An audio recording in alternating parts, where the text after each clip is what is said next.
কোনো কথা হবে না।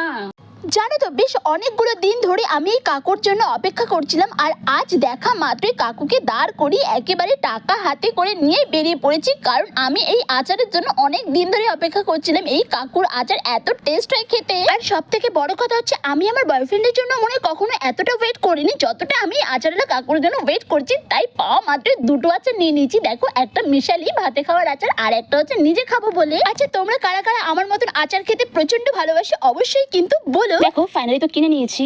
এবার এটাকে যে রেখে শুয়ে খাবো এতটাও বাধ্যমে আমি নই।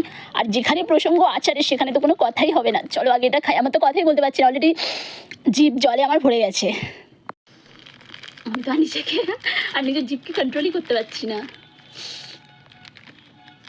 এই বেরো ভাই।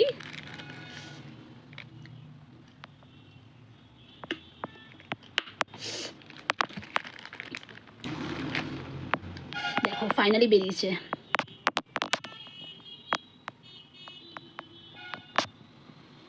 কোনো কথা হবে না। আমি কথা কি বলবো? আমি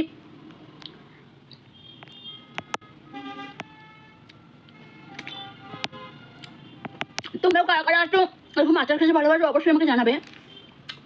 আমি এখন ভাবছি যে এটা আমি 2-3 দিন রেখে খাবো, সেটা পসিবল নয়। আজকে না হলে কালকের মধ্যে শেষ, পুরো শেষ। চলো আর বেশি কথা বলছি না, আচারটা খেয়ে নিই।